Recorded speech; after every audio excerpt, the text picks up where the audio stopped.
السلام علیکم ورحمۃ اللہ تعالی وبرکاتہ۔ الحمدللہ رب العالمین والعاقبۃ للمتقین والصلاة والسلام علی سید الانبیاء والمرسلین وعلى آلہ واصحابہ اجمعین، اما بعد فاعوذ باللہ من الشیطان الرجیم، بسم اللہ الرحمن الرحیم، قل هل يستوي الذین يعلمون والذین لا يعلمون، صدق اللہ مولانا العظیم وصدق رسوله النبی الامین المتین الکریم، ونحن على ذلك لمن الشاهدين والشاكرين والذاكرين والحامدين والحمد للہ رب العالمین۔ آئیے ہم اور آپ اپنے دستور کے مطابق سب سے پہلے حضور سرور کائنات، فخر موجودات، باعث تخلیق کائنات، احمد مجتبی محمد مصطفیٰ صلی اللہ علیہ وسلم کی مقدس بارگاہ میں درود و سلام کا ہدیہ پیش کریں اور پڑھیں، اللہم صلی علی سیدنا و مولانا محمد معدن الجود والکرم وآلہ الکرام وابنہ الکریم وبارک وسلم، صلاة و سلام علیک یا رسول اللہ صلی اللہ تعالی علیہ وسلم۔ عزیزان ملت اسلامیہ، بزرگوں، دوستوں، پیارے بچوں، آج مجھے جو عنوان دیا گیا ہے وہ ہے عصر حاضر میں بچیوں کے لیے دینی تعلیم کی اہمیت و ضرورت۔ انشاءاللہ تبارک و تعالی اسی پر گفتگو ہوگی، اور جو وقت مجھے دیا گیا ہے اسی وقت میں اپنی گفتگو کو سمیٹنے کی کوشش کروں گا۔ علم حاصل کرنا ہر مسلمان پر ضروری ہے۔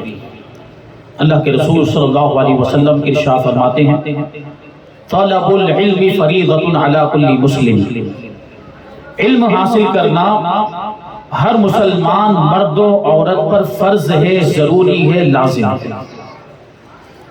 اور علم ایک ایسا مرتبہ ہے، ایک ایسا مقام ہے جو دنیا کے سارے مراتب سے افضل و اعلیٰ ہے۔ علم بہت زیادہ فضیلت رکھتا ہے، اور علم والا بادشاہ سے بھی بڑا ہوا کرتا ہے، وزیر سے بھی بڑے مرتبے والا ہوتا ہے۔ مطلب بادشاہ اور وزیر بھی ایک عالم کے برابر نہیں ہو سکتے۔ اور ہم سمجھیں، ہم غور کریں، ہمارا دین، ہمارا مذہب اسلام ہے، اور ہماری جو کتاب ہدایت و قرآن مجید ہے، اس کی سب سے پہلی آیت کریمہ جو نازل ہوئی ہے وہ علم کے تعلق سے، پڑھنے پڑھانے کے تعلق سے ہی نازل ہوئی۔ اللہ تبارک و تعالی فرماتا ہے، اقرأ بسم ربک الذی خلق، پڑھو اپنے رب کے نام سے۔ تو پڑھنے کا حکم دیا گیا، علم حاصل کرنے کا حکم دیا گیا۔ عزیزان ملت اسلامیہ، علم وہ شمع ہے، علم وہ دیا ہے جس سے جہالتوں کے اندھیرے دور ہو جایا کرتے ہیں۔ علم سے ہدایت کی روشنی حاصل ہوتی ہے، علم سے انسان بنتا ہے، علم کے ذریعے سے انسان اپنے آپ کو پہچانتا ہے۔ بلکہ یہاں تک کہا گیا کہ جس کے پاس علم نہیں وہ انسان نہیں بلکہ وہ جانوروں سے بھی بدتر ہوا کرتا ہے۔ تو علم انسان کو اس کی حقیقت بتایا کرتا ہے۔ تفسیر حسینی میں حضرت عبداللہ ابن مسعود رضی اللہ تعالیٰ عنہ سے یہ روایت موجود ہے، آپ فرماتے ہیں کہ علم والا مومن اگرچہ وہ عام آدمی ہو، لیکن جو علم والا مومن نہیں، اگرچہ وہ بادشاہ ہو، اس کے مقابلے میں علم والا مومن اتنا بڑا درجہ رکھتا ہے جتنا کہ ایک تیز رفتار گھوڑے کو 60 سال تک دوڑایا جائے، اس کو چلایا جائے، تو وہ تیز رفتار گھوڑا 60 سال میں کتنی دور تک پہنچ جائے گا۔ ایک عالم کی فضیلت غیر عالم پر اتنی ہی نہیں۔ ایک عالم غیر عالم پر اتنی زیادہ فضیلت رکھتا ہے کہ 60 سال تک تیز رفتار گھوڑے کو دوڑایا جائے. آپ اندازہ لگائیں, تیز رفتار گھوڑا 60 سال تک دوڑتا رہے تو کہاں تک پہنچ جائے گا, کتنی دور پہنچ جائے گا. ایک عالم اور غیر عالم کے مقام و مرتبے میں یہی فرق ہے. عالم کا مقام و مرتبہ اتنا بلند و بالا ہے, اور یہی علم ہے جس کی وجہ سے انسان کو اشرف المخلوقات بنایا گیا. حضرت آدم علیہ السلام کو اللہ تبارک و تعالی نے پیدا فرمایا, آپ کو تاج کرامت عطا فرمایا, آپ کو مسجود ملائکہ بنایا, آپ کو فرشتوں پر بھی جو فضیلت عطا فرمائی اس کی بھی وجہ علم ہی ہے. اللہ تبارک و تعالی قرآن مجید میں ارشاد فرماتا ہے وَإِذْ قال ربك للملائكة إني جاعل في الأرض خليفة قالوا أتجعل فيها من يفسد فيها ويسفك الدماء ونحن نسبح بحمدك ونقدس لك قال إني أعلم ما لا تعلمون. یاد کرو جب تمہارے رب نے فرشتوں سے کہا تھا کہ میں زمین میں اپنا ایک خلیفہ بنانے والا ہوں, تو فرشتوں نے پروردگار کی بارگاہ میں عرض کیا تھا کہ اے پروردگار, کیا تو ایسے کو اپنا خلیفہ بنائے گا جو زمین میں فساد پھیلائے گا, جو زمین میں خونریزیاں کرے گا, یعنی انسان جنگ و جدال کرے گا, لڑائی جھگڑا کرے گا, تو ایسے کو اپنا خلیفہ بنائے گا. پروردگار نے اس وقت فرشتوں سے ارشاد فرمایا تھا انی اعلم ما لا تعلمون, اے میرے فرشتوں جو میں جانتا ہوں تم نہیں جانتے. انہی انسانوں میں انبیاء بھی ہوں گے, انہی انسانوں میں رسولان اعظام بھی ہوں گے, انہی انسانوں میں اولیاء کرام بھی ہوں گے, انہی انسانوں میں میرے محبوب بندے بھی ہوں گے, انہی انسانوں میں میری عبادت کرنے والے بھی ہوں گے, انہی انسانوں میں متقی پرہیزگار بندے بھی ہوں گے, یعنی یقیناً گنہگار بھی ہوں گے, خونریزیاں کرنے والے بھی ہوں گے. لیکن انسان اشرف المخلوقات بنا تو کیسے بنا؟ علم کی وجہ سے بنا. آگے آیت کریمہ جو ہے وہ اس بات پر دلالت کر رہی ہے. اللہ تبارک و تعالی ارشاد فرماتا ہے وَعَلَّمَ آدَمَ الْأَسْمَاءَ كُلَّهَا ثُمَّ عَرَضَهُمْ عَلَى الْمَلَائِكَةِ فَقَالَ أَنْبِئُونِي بِأَسْمَاءِ هَؤُلَاءِ إِن كُنتُمْ صَادِقِينَ. اللہ تبارک و تعالی نے فرشتوں کے سامنے یہ ظاہر کرنے کے لیے کہ حضرت آدم علیہ السلام کا مقام و مرتبہ فرشتوں سے بڑا ہے, فرمایا کہ اللہ تبارک و تعالی نے حضرت آدم علیہ السلام کو ساری چیزوں کے نام سکھا دیے. ساری چیزوں کے نام, جو چیزیں اس وقت موجود تھی اور جو چیزیں قیامت تک دنیا میں آنے والی تھی, وجود میں آنے والی تھی, جو چیزیں پیدا ہونے والی تھی, چاہے وہ جاندار ہو چاہے وہ بے جان چیزیں ہوں, اللہ تبارک و تعالی نے ساری چیزوں کے نام حضرت آدم علیہ السلام کو سکھا دیے. حضرت آدم علیہ السلام کو اتنا علم عطا فرمایا, پھر ان ساری چیزوں کے ناموں کو, ان ساری چیزوں کو اللہ تبارک و تعالی نے فرشتوں پر پیش کیا, اور پھر ارشاد فرمایا کہ تم ان چیزوں کے نام بتا دو اگر تم اپنے دعوے میں سچے ہو, یعنی اس دعوے میں تم سچے ہو کہ ہم افضل ہیں, خلیفہ بنائے جانے کے زیادہ حقدار ہم ہیں, تو پھر ان چیزوں کے نام بتا دو. تو فرشتوں نے اپنی عاجزی کا اظہار کیا اور پروردگار کی بارگاہ میں عرض کیا قالوا سبحانک لا علم لنا الا ما علمتنا. اے پروردگار, ہم تیرے لیے پاکی ہے, ہم تو اتنا ہی جانتے ہیں جتنا علم تو نے ہمیں عطا فرمایا ہے, اور تو ہی سب سے زیادہ علم والا, حکمت والا ہے. پھر پروردگار نے حضرت آدم علیہ السلام کو حکم دیا کہ فرشتوں کو ان ساری چیزوں کے نام بتا دو. تو حضرت آدم علیہ السلام نے فرشتوں کو ساری چیزوں کے نام بتا دیے. اس پر پروردگار نے ارشاد فرمایا کہ اے فرشتوں, کیا میں نے یہ نہیں کہا تھا کہ میں غیب کی باتوں کو جانتا ہوں, میں چھپی ہوئی چیزوں کو بھی جانتا ہوں, میں ظاہری چیزوں کو بھی جانتا ہوں. اللہ تبارک و تعالی عالم الغیب والشہادہ ہے. تو دیکھیں یہاں پر یہ بات ثابت ہوتی ہے کہ حضرت آدم علیہ السلام کو جو زمین کی خلافت ملی, اللہ تبارک و تعالی نے جو حضرت آدم علیہ السلام کو اپنا خلیفہ بنایا, انسان کو جو اشرف المخلوقات بنایا, تو اس کی وجہ علم ہے. علم کی بنیاد پر اللہ تبارک و تعالی نے فرشتوں کو حکم دیا وَإِذْ قُلْنَا لِلْمَلَائِكَةِ اسْجُدُوا لِآدَمَ فَسَجَدُوا إِلَّا إِبْلِيسَ. یعنی جب یہ بات ثابت ہو گئی کہ حضرت آدم علیہ السلام علم میں فرشتوں سے بڑھ کر ہیں, تو پھر فرشتوں کو پروردگار نے حکم دیا کہ آدم علیہ السلام کو سجدہ کرے. تو سارے فرشتوں نے سجدہ کیا سوائے ابلیس کے. اس نے سجدہ کرنے سے انکار کر دیا اور وہ کافروں میں سے ہو گیا. نبی کی شان میں گستاخی کرنے کی وجہ سے, اللہ کے حکم کو نہ ماننے کی وجہ سے حضرت آدم علیہ السلام, جن کا مقام و مرتبہ ابلیس سے بھی زیادہ تھا, فرشتوں سے بھی زیادہ تھا, ان کو سجدہ نہ کرنے کی وجہ سے جو ابلیس ہے, جو شیطان ہے, وہ راندہ بارگاہ الہی ہو گیا. اللہ تبارک و تعالی نے قیامت تک کے لیے اس کو ملعون فرما دیا۔ تو اس واقعے سے یہ بات ثابت ہوتی ہے کہ انسان کو جو فضیلت ملی ہے، انسان کو جو شرافت ملی ہے، وہ علم کی وجہ سے ملی ہے۔ دوسرے واقعات کی روشنی میں دیکھیں، حضرت خضر علیہ السلام کو بھی اللہ تبارک و تعالیٰ نے علم عطا فرمایا۔ قرآن میں پروردگار ارشاد فرماتا ہے وَعَلَّمْنَاهُ مِن لَدُنَّا عِلْمًا، کہ میں نے اس کو اپنی بارگاہ سے علم عطا فرمایا۔ واقعہ یہ ہے کہ حضرت موسیٰ علیہ السلام نے اللہ کی بارگاہ میں عرض کیا تھا کہ اے پروردگار، کیا مجھ سے بڑا بھی کوئی عالم موجود ہے؟ کیا مجھ سے زیادہ جانکار بھی کوئی موجود ہے؟ تو اللہ تبارک و تعالیٰ نے ارشاد فرمایا ہاں، میرا ایک بندہ ہے جو تم سے بھی بڑا عالم ہے، وہ مجموع البحرین کے پاس رہتا ہے، جہاں دو سمندر ملتے ہیں۔ اس کے تعلق سے یعنی حضرت خضر علیہ السلام کے بارے میں اللہ تبارک و تعالیٰ نے ارشاد فرمایا کہ میں نے اس کو اپنی بارگاہ سے علم عطا فرمایا۔ یہ حضرت خضر علیہ السلام ہیں، ان کو اسی علم کی برکت سے حضرت موسیٰ علیہ السلام جیسے جلیل القدر پیغمبر کا استاذ بنایا تھا۔ حضرت خضر علیہ السلام کو علم کی برکت سے حضرت موسیٰ علیہ السلام کا استاذ بنا دیا گیا۔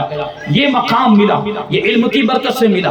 حضرت یوسف علیہ السلام کی بات کریں تو اللہ تبارک و تعالیٰ نے حضرت یوسف علیہ السلام کو خوابوں کی تعبیر کا علم عطا فرمایا۔ خود کہتے ہیں وَعَلَّمْتَنِي مِن تَعْوِيلِ الْأَحَادِيثِ، اے پروردگار تو نے مجھے خوابوں کی تعبیروں کا علم عطا فرمایا، اور اسی علم کی وجہ سے اللہ تبارک و تعالیٰ نے حضرت یوسف علیہ السلام کو مصر کی بادشاہت عطا فرما دی۔ واقعات میں بہت تفصیل ہے، مختصر طور پر اشارہ کرتے ہوئے آگے بڑھ رہا ہوں۔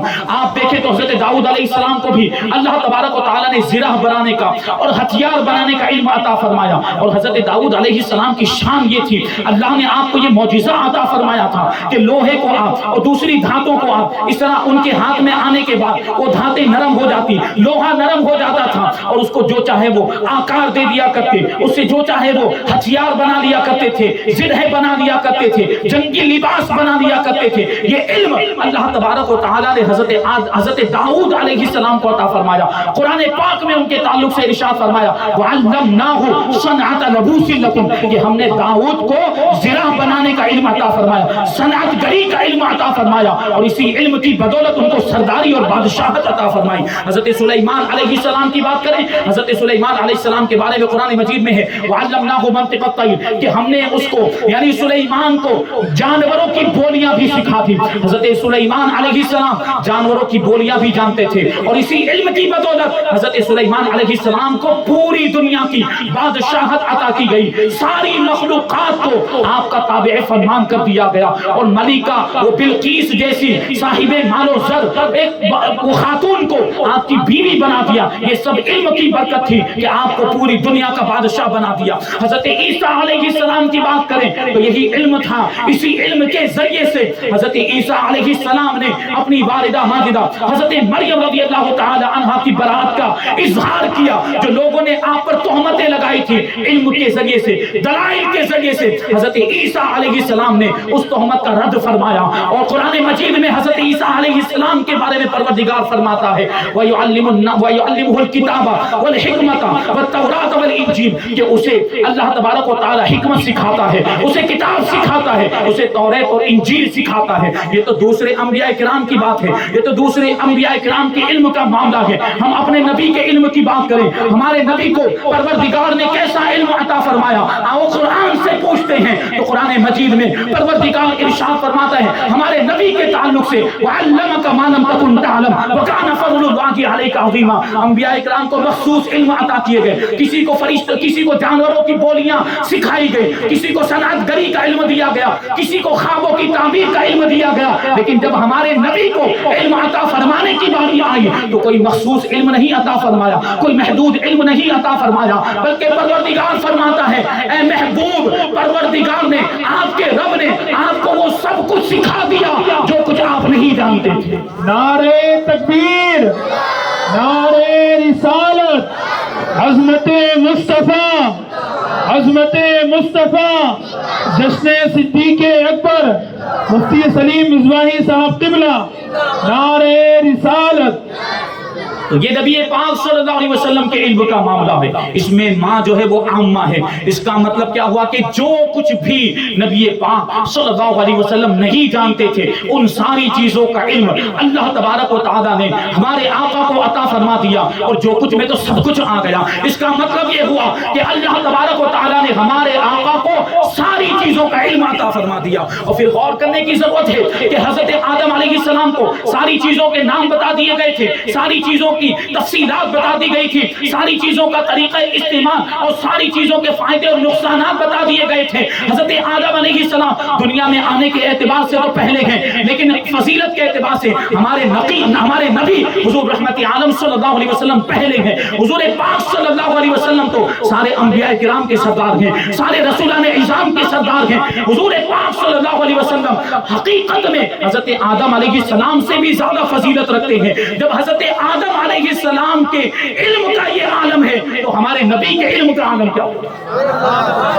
ہمارے نبی کے علم کا عالم کیا ہوگا؟ اسی لیے تو امام کہتے ہیں کہ اور کوئی غیب کیا تم سے نہا ہو بھلا، اور کوئی غیب کیا تم سے نہا ہو بھلا، جب نہ خدا ہی چھپا تم پہ کرو گے، جب نہ خدا ہی چھپا، کیونکہ سب سے بڑا غیب تو خدا تبارک و تعالیٰ کی ذات ہے۔ جب پروردگار کو دیکھ لیا حضور نے، جب پروردگار کا دیدار کر لیا، جب اللہ تبارک و تعالیٰ کا دیدار کر لیا جو سب سے بڑا غیب ہے حضور پاک صلی اللہ علیہ وسلم پر، جب وہ بھی ظاہر ہو گیا تو دوسری چھپی ہوئی چیزیں کیسے ظاہر نہ ہو؟ نبی پاک صلی اللہ علیہ وسلم ساری غیب کی باتوں کو جانتے ہیں۔ ہم یہاں پر اس وقت حاضر ہیں، حضور پاک صلی اللہ علیہ وسلم ہماری اس محفل کو بھی ملاحظہ فرما رہے ہیں۔ عاشقان مصطفیٰ جو میلاد مصطفیٰ کی محفل سجا کر بیٹھے ہیں، نبی پاک صلی اللہ علیہ وسلم اپنے روضہ مبارک سے ہماری اس محفل کو ملاحظہ فرما رہے ہیں، اور اس محفل میں جو بھی شریک ہے حضور پاک صلی اللہ علیہ وسلم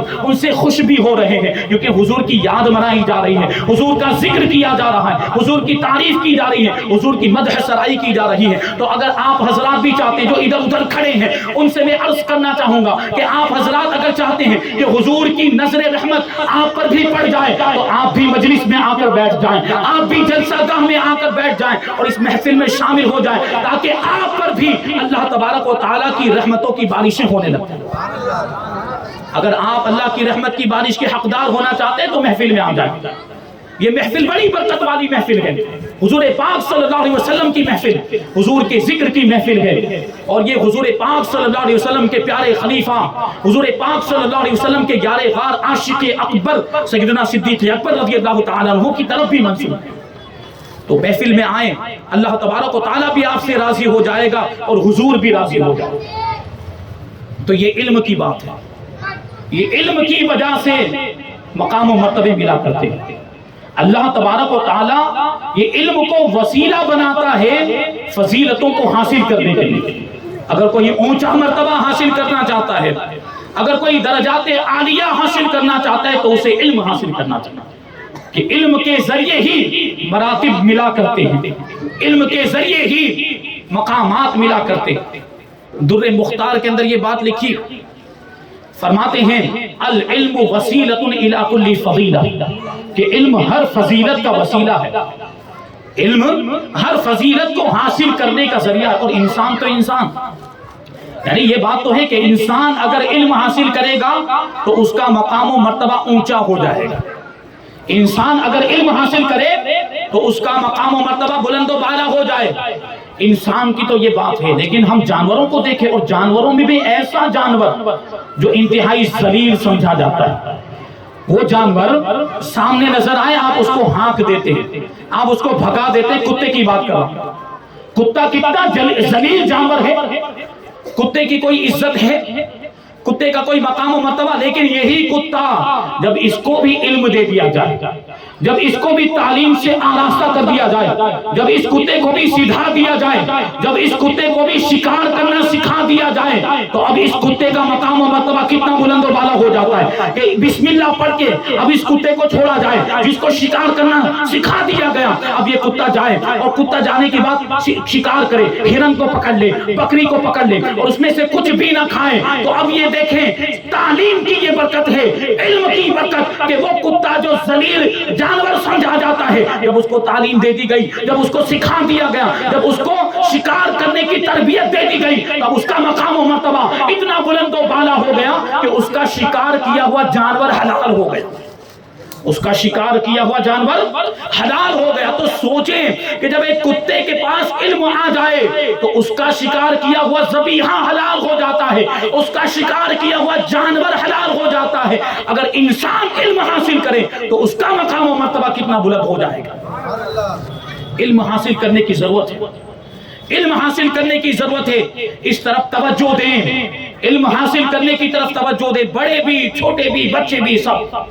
ایک واقعہ بیان کروں، پرانے زمانے میں ایک آدمی تھا، اس کی بڑی خواہش اور تمنا تھی کہ بادشاہ کے دربار میں نوکری لگ جائے، بادشاہ کے دربار میں اس کو ملازمت مل جائے، لیکن بادشاہ کے دربار میں نوکری حاصل کرنا جوئے شیر لانے کے برابر تھا، یعنی بہت مشکل کام تھا بادشاہ کے دربار میں نوکری حاصل کرنا۔ لیکن جب ارادوں میں سچائی ہو، تمناؤں میں صداقت ہو تو پہاڑوں کے دل بھی پگھل جایا کرتا۔ اس کے ارادوں میں بھی سچائی تھی، اس نے خوب کوشش کی، آخرکار بادشاہ کے دربار میں اس کو نوکری مل گئی، بادشاہ کے دربار میں اس کو ملازمت مل گئی، لیکن ایک عام درباری کی حیثیت سے وہ کام کرتا تھا، بادشاہ کے دربار میں ایک عام درباری کی حیثیت سے وہ کام کیا کرتا تھا۔ اس کی خواہش اور تمنا تھی کہ اور ترقی ہو اور بادشاہ کی محفل خاص میں اس کو شامل کر لیا جائے، بادشاہ کی محفل خاص کا اس کو رکن بنا دیا جائے، یہ اس کی خواہش اور تمنا تھی۔ موقع کی تلاش میں تھا، موقع ملا، بادشاہ سے کہنے لگا کہ آپ کا اقبال اور بلند ہو، اللہ آپ کو مزید ترقیاں اور کامیابیاں عطا فرمائے، میری خواہش اور تمنا ہے کہ آپ مجھے اپنی محفل خاص کا رکن بنا دیں۔ تو بادشاہ نے جواب میں کیا کہا؟ بادشاہ کہتا ہے کہ یہاں پر کسی بھی ایرے غیرے کو، یہاں پر کسی ہر کس و ناقص کو محفل خاص کا رکن نہیں بنایا جاتا، اسی کو محفل خاص کا رکن بنایا جاتا ہے جو علم حاصل کرتا ہے، جو علم میں اونچا مقام رکھتا ہے۔ اگر تم محفل خاص کا رکن بننا چاہتے ہو، میرا قرب حاصل کرنا چاہتے ہو، میرے مقرب بننا چاہتے ہو، تو جا کر پہلے علم حاصل کرو۔ اب یہ بات اس کے دل پر لگ گئی، وہ علم حاصل کرنے کے لیے چلا، بادشاہ کے دربار کی نوکری کو چھوڑ دیا، ملازمت کو چھوڑ دیا۔ یہ زمانہ جانتے ہیں آپ کس کا زمانہ تھا؟ یہ امام غزالی رحمت اللہ تعالی علیہ کا زمانہ تھا۔ امام غزالی کی بارگاہ میں وہ شخص حاضر ہو گیا، علم حاصل کرنا شروع کر دیا، ادھر علم حاصل کرتا جا رہا ہے، ادھر بادشاہ کی ملازمت سے اس کا دل اچاٹ ہوتا جا رہا ہے۔ اس کو پتا چل گیا کہ بادشاہ کے قرب میں اور بادشاہ کی صحبت میں کتنی خرابیاں پائی جاتی ہیں اور بادشاہ کی صحبت میں کتنے خطرے پائے جاتے ہیں، وہ اس کو ساری باتیں سمجھ میں آ گئی۔ اب بادشاہ کی ملازمت کا خیال بھی دل سے نکل گیا، اس سے بھی دل اس کا اچاٹ ہو گیا، بلکہ دنیا کی ساری چیزوں سے اس کا دل اچاٹ ہو گیا۔ اس نے تو پروردگار سے لو لگا لی۔ سوچے جو امام غزالی کی بارگاہ میں رہا ہو، جو امام غزالی کی صحبت میں رہا ہوگا، کیا اس کی زندگی میں تبدیلی نہیں آئے گی؟ کیا اس کی زندگی میں انقلاب نہیں آئے گا؟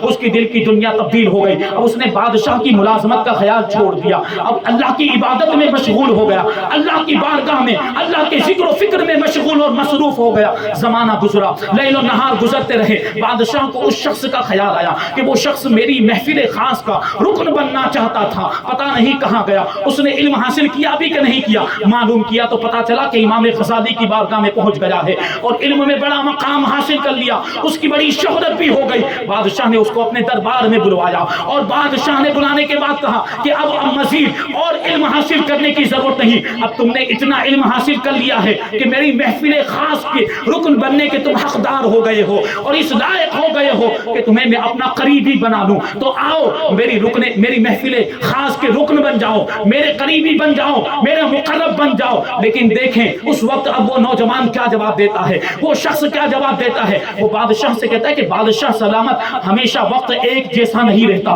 وقت بدلتا رہتا ہے۔ ایک وہ وقت تھا جب میں آپ کے یہاں ملازمت کرنے کا خواہش مند تھا، آپ کا قرب چاہتا تھا، آپ کی نزدیکی چاہتا تھا، لیکن آپ نے مجھے ٹھکرا دیا تھا۔ اور آج کا یہ ایک وقت ہے، آج کا یہ عالم، اللہ تبارک و تعالیٰ نے مجھے یہ شرف عطا فرمایا، مجھے یہ سعادت نصیب فرمائی کہ مجھے اپنی خدمت کے لائق بنا دیا۔ تو وہ کہتا ہے کہ اب مجھے آپ کی ملازمت کا کوئی شوق نہیں، اب مجھے آپ کے دربار میں کوئی نوکری نہیں کرنی، کیونکہ میں نے تو اپنے رب سے لو لگا دی ہے، اب میں اس کی عبادت کرتا ہوں، اس کے ذکر و فکر میں مصروف رہتا ہوں، اب بادشاہ سے اور بادشاہ کی نوکری سے مجھے کوئی لینا دینا نہیں۔ تو یہ علم کی برکت ہوتی ہے. علم کی برکت سے انسان دنیا سے دور ہو جاتا ہے، رب سے قریب ہو جاتا ہے. علم کی برکت سے انسان دنیا سے دور ہو جاتا ہے، دنیا کی چیزوں سے دور ہو جاتا ہے اور رب سے قریب ہو جاتا ہے. تو اس اعتبار سے علم حاصل کرنا کتنا ضروری ہے. اور یہ زمانہ دیکھیں، یہ زمانہ بڑا ہی پر فتن زمانہ، پر آشوب زمانہ، طرح طرح کے فتنے آئے دن جنم لیتے رہتے ہیں، ظاہر ہوتے رہتے ہیں. اور ان فتنوں میں ہمیں اپنے آپ کو بچانا اور اپنے ایمان کو بچانا بڑا مشکل ہو گیا. اگر ہم اپنا ایمان بچانا چاہتے ہیں اور اپنے بچوں کا ایمان بچانا چاہتے ہیں تو خود بھی دینی تعلیم سے آراستہ ہو جائیں اور اپنے بچوں کو بھی دینی تعلیم سے آراستہ کریں. اپنے بچوں کو بھی دینی تعلیم دلائیں، کیونکہ دینی تعلیم ہی وہ چیز ہے جو آپ کے بچوں کو دین سے قریب کرے گی. اور جب آپ کے بچے دین سے قریب ہو جائیں گے، جب علماء سے قریب ہو جائیں گے، تو پھر ان کو کوئی بہکا نہیں پائے گا، پھر ان کو کوئی گمراہ نہیں کر پائے گا. اور خاص طور پر بچیوں پر اور زیادہ توجہ دینے کی ضرورت ہے. بچیوں پر اور زیادہ توجہ دینے کی ضرورت ہے. میں نے حدیث پاک آپ کو سنائی کہ علم حاصل کرنا ہر مسلمان مرد و عورت پر ضروری ہے. یعنی صرف لڑکوں پر علم حاصل کرنا لازم نہیں، صرف مردوں پر علم حاصل کرنا ضروری نہیں، بلکہ بچوں پر، لڑکوں پر بھی علم، لڑکیوں پر بھی علم حاصل کرنا ضروری ہے. بچیوں کے لیے بھی علم حاصل کرنا لازم اور ضروری ہے. اور یہ دیکھیں زمانہ کہ بچیاں مرتد ہو رہی ہیں، بچیاں غیر مسلم ہو رہی ہیں، بچیاں دین اسلام سے پھر رہی ہیں، بچیاں اپنے دین سے نفرت کرنے لگ گئی. تو اب یہ کس کی ذمہ داری بنتی ہے؟ یہ ماں باپ کی ذمہ داری بنتی ہے کہ اس پر توجہ دیں. اگر آپ اپنی بچیوں کو بچانا چاہتے ہیں، اپنی بچیوں کی عزت کی حفاظت کرنا چاہتے ہیں، اپنی بچیوں کے دین کی اور ان کے ایمان کی حفاظت کرنا چاہتے ہیں، تو آج ہی سے اس پر توجہ دینا شروع کر دیں. اور اس کا سب سے بہترین ذریعہ ہے ان کو دینی تعلیم سے آراستہ کیا جائے. کیونکہ اگر بچیاں دینی تعلیم حاصل کر لیں گی تو دین کی محبت ان کے دل میں پیدا ہو جائے گی، اسلام کی محبت ان کے دل میں پیدا ہو جائے گی، پروردگار کی محبت ان کے دل میں پیدا ہو جائے گی، رسول پاک صلی اللہ علیہ وسلم کی محبت ان کے دل میں پیدا ہو جائے گی. اور جس دل میں نبی پاک صلی اللہ علیہ وسلم کی محبت ہوتی ہے، حضور کا عشق ہوتا ہے، وہاں پر کفر نہیں آ سکتا. جو عاشق رسول ہوتا ہے اسے کوئی بھی گمراہ نہیں کر پاتا.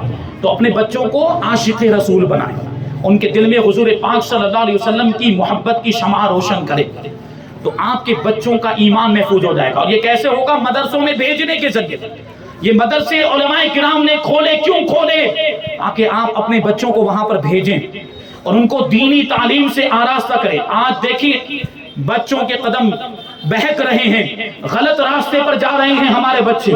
بچیوں کے تعلق سے تو میں نے عرض کیا کہ مرتد ہو رہی، اور گھر کا ماحول بھی بڑا ہی پرآشوب ہو چکا ہے. گھر کا ماحول بھی اسلامی ماحول نہیں رہ گیا. اور یہ بات آپ کو معلوم ہونی چاہیے کہ گھر کے ماحول کو سدھارنے میں خواتین کا اہم کردار ہوگا. کیونکہ مرد تو باہر کمانے کے لیے چلا جاتا ہے، پھر بعد میں اس کے جانے کے بعد گھر کی ذمہ داری کس کی ہوتی ہے؟ گھر کی خواتین کی ہوتی ہے، گھر کی عورتوں کی ہوتی ہے. اگر عورتیں دیندار ہو جائیں، اگر خواتین دیندار ہو جائیں، اگر ہماری مائیں بہنیں سدھر جائیں تو پورا گھر سدھر جائے گا، تو پورا گھر سدھر جائے گا. تو عورتوں کو دینی تعلیم سے آراستہ کیا جائے، بچیوں پر توجہ دی جائے. یہ بڑا معاملہ ہے اور یہ ماں باپ اس کے ذمہ دار ہیں جو کچھ بھی ہو رہا ہے. یہ ہوتا کیا ہے کہ بچی اگر اس طریقے سے مرتد ہو گئی، معاذ اللہ، اللہ بچائے محفوظ رکھے، بچی مرتد ہو گئی، اس کے بعد ان کا کیا حال ہوتا ہے؟ عزت تو نیلام ہو ہی جاتی ہے. ساتھ ہی ساتھ آپ نے بہت سارے ایسے واقعات سنے ہوں گے، یا تو کچھ عرصے کے بعد اس بچی کو قتل کر دیا جاتا ہے، یا وہ خودکشی کر لیتی ہے، یا اس کی زندگی اجیرت بن کے رہ جاتی ہے. وہ بچی جو اسلام کو چھوڑ دیتی، وہ بچی جو دوسرے مذہب میں چلی جاتی، اس کی یہ کیفیت ہے. آپ کو معلوم ہے، واقعات آپ نے سنے ہیں. پھر کیا ہوتا ہے؟ اگر وہ بچی وہاں سے واپس آ بھی جائے، ماں باپ اس کو قبول کرنے کے لیے تیار نہیں ہوتے. ہوتا ہے ایسا. ایک مرتبہ بچی چلی گئی دوسرے مذہب میں، اگر وہ واپس آنا چاہے تو ماں باپ اس کو قبول نہیں کرتے. بھائی کیوں قبول نہیں کرتے؟ یہ تو غور کریں وہ گئی کیوں ہیں، اس کے جانے میں کس کا قصور؟ یقیناً اس کا بھی قصور ہے، لیکن جتنی وہ قصوروار ہیں اتنے آپ بھی قصوروار ہیں.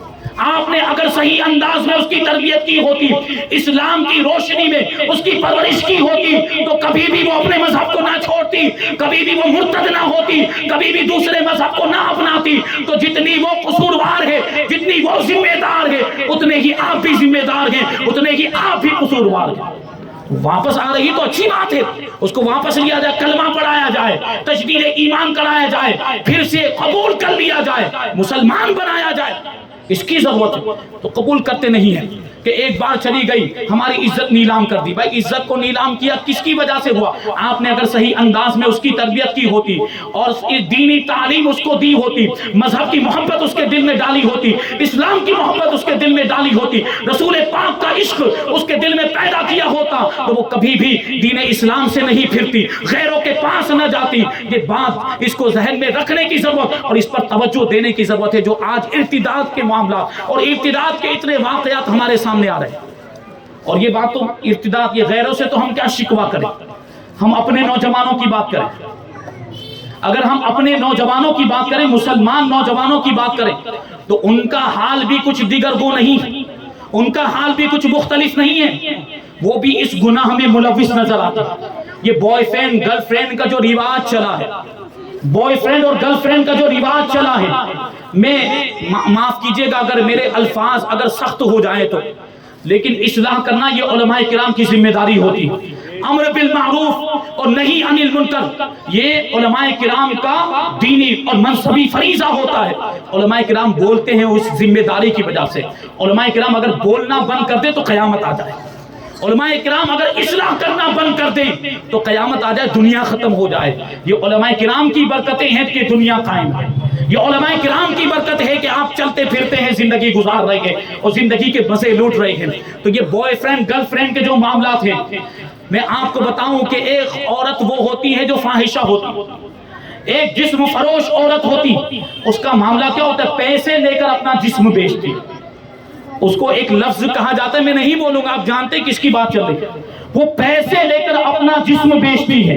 سوچے اس کے اندر اتنی تو خودداری ہے کہ جسم بیچتی ہے، عزت کا سودا کرتی ہے، لیکن اس کے بدلے میں وہ مال لیتی، پیسہ لیتی. لیکن آج کل کی جو گرل فرینڈز ہیں نا، میں آپ کو بتاؤں یہ فری میں دستیاب، یہ مفت میں دستیاب ہے. کیا یہ کوئی ڈھکی چھپی بات ہے؟ کیا اس پر سے پردے اٹھانے کی ضرورت؟ سب جانتے کیا ہو رہا ہے معاشرے کے اندر. بوائے فرینڈ گرل فرینڈ کے کیا معاملات. آج کل محبت کا مطلب ہی ہو گیا ہے جسمانی تعلق، جبکہ اسلام یہ مجازی محبت کی بھی اجازت نہیں دیتا. شادی سے پہلے اسلام میں محبت کا کوئی تصور نہیں. محبت کرنی ہو تو شادی کے بعد کریں، شادی کے بعد محبت کریں. شادی سے پہلے اسلام محبت کرنے کی اجازت نہیں دیتا. اور یہ محبت کے دعوے، اس محبت کا مطلب ہی ہو گیا ہے جسمانی تعلق، جنسی تعلق. محبت کا یہی مطلب، اور وہ فری میں دستیاب ہے. لڑکیاں آپ کے گھر کی عزت اس طریقے سے برسر بازار نیلام ہو رہی ہے اور آپ کے کان پر جو تک نہیں رینگ رہی. کیا ہو گیا ہے آپ کو؟ یہ تو ان لوگوں کی بات ہے جن کے رشتے نہیں. وہ کالج کا ماحول مل گیا، یونیورسٹی کا ماحول مل گیا، مخلوط ماحول. لڑکے لڑکیاں ساتھ میں پڑھتے تو آپس میں تعلق گھومنا پھرنا شروع کرتی. رشتہ کروا دیا جاتا ہے تو اپنا حق سمجھنے لگتا ہے لڑکا، اس کو لے کر گھومے گا، جہاں چاہے گا آئے گا جائے گا. ماں باپ بھی کچھ نہیں بولتے. ایسے ماں باپ کو حدیث میں دیوس فرمایا گیا، بے حیا فرمایا، جہنم کا ایندھن بنے گا. ایسا باپ جو اپنی بیٹی کو اجازت دیتا، جا تیرا وہ منگیتر آیا ہے تجھے لینے کے لیے، تمہارا فیانسی آیا ہے تمہیں لینے کے لیے، اور خود اجازت دے دی جاتی ہے. یہ بے حیائی کہاں تک پہنچی؟ تو معاشرہ تباہ و برباد نہیں ہوگا تو کیا ہوگا؟ وہ صرف دو لڑکے، وہ دو نوجوان تباہ و برباد نہیں ہوتے، اس کی وجہ سے پورا اسلامی معاشرہ تباہ ہوتا ہے، پورے اسلامی معاشرے کو نقصان پہنچتا ہے. آپ کے اس عمل سے اسلامی معاشرے کو نقصان پہنچتا ہے. تو اس پر توجہ دینے کی ضرورت ہے. آج علماء بات کہتے ہیں، آج علماء اصلاح کرتے ہیں تو کڑوی لگتی. ہم کرتے ہیں، ہمارے عمل ہمارے ساتھ، ان کو کیا پڑی ہے، یہ کیوں بولتے رہتے؟ تو میں نے ابھی عرض کیا کہ امر بالمعروف اور نہیں عنی منکر، یہ علماء کرام کا منصبی فریضہ ہوتا ہے۔ علماء کرام اپنا فریضہ اور اپنی ذمہ داری ادا کرتے ہیں، تو اس پر توجہ دینے کی ضرورت ہے۔ اپنی بچیوں کی عزتوں کا خیال کریں، یعنی ہم غیروں سے کیا شکوہ کریں کہ ہماری بچیوں کو لے جاتے ہیں، مرتد بنا دیتے ہیں۔ ہمارے نوجوان بھی تو وہی کر رہے ہیں، ہمارے نوجوان بھی تو ہماری بچیوں کی عزتوں کے ساتھ کھلواڑ کر رہے ہیں، اور اس پر کوئی توجہ نہیں دی جا رہی۔ تو اس کا ایک ہی حل ہے، وہ کیا ہے؟ دینی تعلیم۔ کیا ہے؟ دینی تعلیم۔ بچیوں کو دینی تعلیم سے آراستہ کر دیا جائے، اور اسلام نے جو بچیوں اور عورتوں کی اہمیت بتائی وہ ان کو سکھایا جائے، اور خاص طور پر جو مقدس پاک دامن پارسا خواتین اسلام ان کے واقعات ان کو سنائے جائیں، صحابیات کے واقعات سنائے جائیں، صالحات کے واقعات انہیں سنائے جائیں، اللہ کی ولیات جو نیک خواتین گزری ہیں ان کے واقعات ان کو سنائے جائیں۔ اپنی بچیوں کے ایسے واقعے سنائیں، یہ بیکار کے قصے کہانیاں، یہ ڈرامے، یہ سیریل، یہ فلم نہ دکھائی جائے، بلکہ اگر آپ کو کہانیاں، بچوں کو کہانیوں کا شوق ہوتا ہے، بچوں کو قصوں کا شوق ہوتا ہے، واقعات سننے کا شوق ہوتا ہے، تو اگر واقعات سنانا ہی چاہتے ہیں، کہانیاں سنانا چاہتے ہیں، تو سچی کہانیاں سنائیں، سچی حکایات سنائیں، سچے واقعات سنائیں۔ جو خواتین اسلام، جو اسلام کی مقدس خواتین ہیں، جو نیک اور صالحہ خواتین گزری ہیں، ان کے واقعات سنا جائیں، ان کی پاک دامنی کے، ان کی پارسائی کے واقعات سنا جائے، ان کی عفت کے واقعات سنا جائے کہ کیسے وہ اپنی عزت کی حفاظت کیا کرتی تھی، یہ سب بتایا جائے تاکہ آپ کی بچیاں بھی اپنی عزت کی حفاظت کریں، ان کے کردار کو اپنائیں، فاطمہ زہرا کے کردار کو اپنائیں، عائشہ صدیقہ کے کردار کو اپنائیں، خدیجۃ الکبریٰ کے کردار کو اپنائیں، حضرت مریم رضی اللہ تعالی عنہا کے کردار کو اپنائیں، اپنی بھی حفاظت کریں اور اپنی اولاد کی بھی حفاظت کریں۔ یہ صرف اور صرف دینی تعلیم کے ذریعے ہو سکتا ہے۔ تو دینی تعلیم دلائیں اپنے بچوں کو، بچیوں کو خاص طور پر۔ یہ جو مدرسے کھولے جاتے ہیں، ہمارے حضرت مولانا فاتح القادری صاحب قبلہ نے لڑکیوں کا مدرسہ بھی کھولا، اس کا مقصد بھی یہی ہے کہ لڑکیوں کو زیور تعلیم سے آراستہ کیا جائے، لڑکیوں کے دل میں اسلام کی محبت پیدا کی جائے۔ اور یہ بات یاد رکھیں، اگر میری مائیں بہنیں سن رہی ہیں کہ عورت کو جو مقام و مرتبہ اسلام نے دیا ہے کسی اور مذہب نے بے شک حق ہے، کسی اور مذہب نے نہیں دیا ہے۔ عورت کو جو مقام و مرتبہ، تو پردے میں ہی اپنی کامیابی سمجھے، حجاب میں ہی اپنی کامیابی سمجھے۔ ان عورتوں کو دیکھیں جو بے حجاب بے پردہ گھومتی ہیں، دفتروں میں ان کی عزتیں نیلام ہو رہی، آفسوں میں ان کی عزتوں کے ساتھ کھلواڑ ہو رہا، کارخانوں میں ان کو کارخانوں کی زینت بنا کر بٹھا دیا گیا۔ یہ کیا عزت والی بات ہے؟ یہ ہرگز عزت والی بات نہیں۔ عزت تو ساری کی ساری پردے میں رکھی گئی، تو پردہ کریں، پردے میں ہی عزت ہے۔ اس کی ایک مثال میں اکثر و بیشتر دیا کرتا ہوں کہ پردے میں عزت کیسے ہے، یہ خواتین سمجھنے کی کوشش کریں میری مائیں بہنیں۔ اگر یہ روڈ یہاں پر نوجوان بیٹھے ہوں، یہاں سے اگر کوئی بے پردہ خاتون گزر جائے تو نوجوان اس کو بدنگاہی سے دیکھتا ہے اور اس پر جملے کستا ہے، بسا اوقات سیٹی بھی بجاتے ہیں، بے حیا عورت گزر رہی، بے پردہ عورت گزر رہی، تو اس کے ساتھ یہ معاملات ہوتے ہیں۔ لیکن اسی راستے سے اگر ایک پردہ دار عورت گزر جائے، ایک حجاب والی عورت گزر جائے، تو اس کو کوئی نہیں چھیڑتا۔ کیا ہوا؟ کیا پتا چلا؟ اس سے پتا چلا کہ پردے میں ہی عزت ہے، اس سے پتا چلا کہ پردے میں عزت ہے۔ اور یہ بات آپ کو ذہن میں رہنی چاہیے کہ جو چیز عزت والی ہوتی ہے اس کو پردے میں رکھا جاتا ہے۔ دنیا میں بہت ساری کتابیں ہیں، ساری کتابوں پر غلاف نہیں چڑھایا جاتا، لیکن قرآن پاک پر غلاف چڑھایا جاتا ہے، کیونکہ وہ ساری کتابوں میں سب سے زیادہ فضیلت اور عزت والی کتاب ہے۔ اسی طریقے سے عورتیں بہت ساری ہیں، دوسرے مذاہب سے بھی تعلق رکھنے والی عورتیں اور مرد بھی ہیں، لیکن پردے کا حکم صرف مسلمان خواتین کو دیا جاتا ہے۔ کیوں؟ کیونکہ اس کو عزت والا سمجھا جاتا ہے۔ تو اسلام نے تم کو عزت والا سمجھ کر تم کو پردے کا حکم دیا ہے، تمہیں قید نہیں کیا، تمہاری آزادی کو نہیں چھینا ہے۔ یہ جو اسلام کی خواتین ایک مرد کی پابند ہو کر رہیں، اسی میں اپنی کامیابی سمجھے، ہزاروں مردوں کی وہ خواہش کا ذریعہ اور ان کی ہوس کی تکمیل کا ذریعہ بننے سے بہتر ہے کہ ایک مرد کو اپنے آگے سمجھیں، ایک مرد کو اپنا حاکم سمجھیں اور اسی کے پیچھے رہ کر اپنے آپ کو محفوظ سمجھیں۔ یہ ایک اسلام کی شہزادی کا، یہ یہ خیال ہوا کرتا ہے اور اس کا یہ تصور ہوا کرتا ہے، تو اسلام کی خواتین کو، میری ماں بہنوں کو اس بات پر توجہ دینے کی ضرورت ہے کہ اسلام نے جو پردے کا حکم دیا ہے یہ آپ کی عزت کو بڑھانے کے لیے دیا۔ ایک واقعہ بیان کروں، ایک ہمارے آخری واقعہ بیان کر کے بات کو ختم کر دوں۔ ایک ہمارے بزرگ عالم دین ہیں، ان کا مناظرہ ہوا ایک عیسائی پادری سے، پردے کی بات آئی نا تو عرض کر، یہ دینی تعلیم ہی ہے جو پردہ سکھاتی ہے، حیا سکھاتی ہے اور اپنی عزت کی حفاظت سکھاتی ہے۔ اب دیکھیں کیا ہوا، مناظرہ ہوا عیسائی پادری سے، تو عیسائی پادری نے اسی پردے پر اعتراض کیا کہ اسلام کے اندر پردے کا حکم کیوں ہے، نہیں ہونا چاہیے، یہ تو عورتوں کی آزادی کو چھین لینا، یہ تو ان کو قیدی بنا دینا وغیرہ وغیرہ، اس طرح کی بات اس عیسائی پادری نے کی۔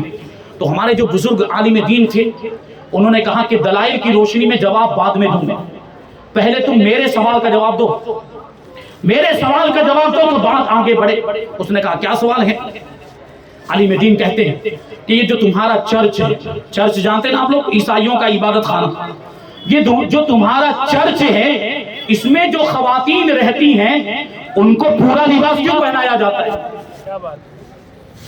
ان کے چرچ میں جو عورتیں ہوتی ہیں وہ پورا لباس، یہاں سے بھی وہ نقاب لگاتی ہیں، لباس بھی پورا نیچے تک، ہاتھ بھی چھپے ہوئے ہوتے ہیں، دیکھا ہے آپ نے، نن کہا جاتا ہے ان کو۔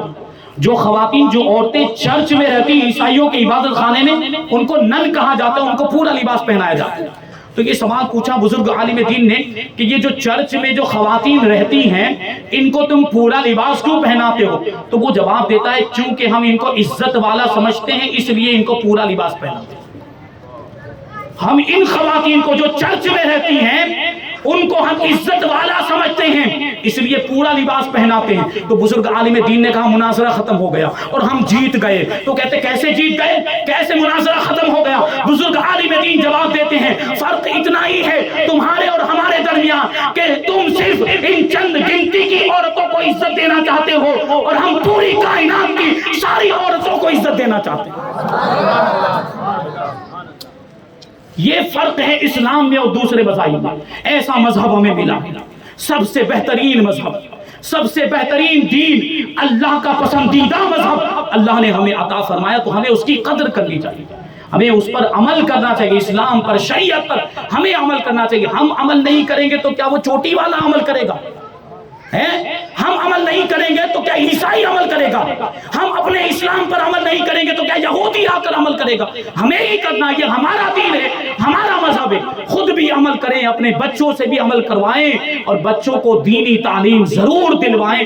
وما علینا الا البلاغ۔ السلام علیکم۔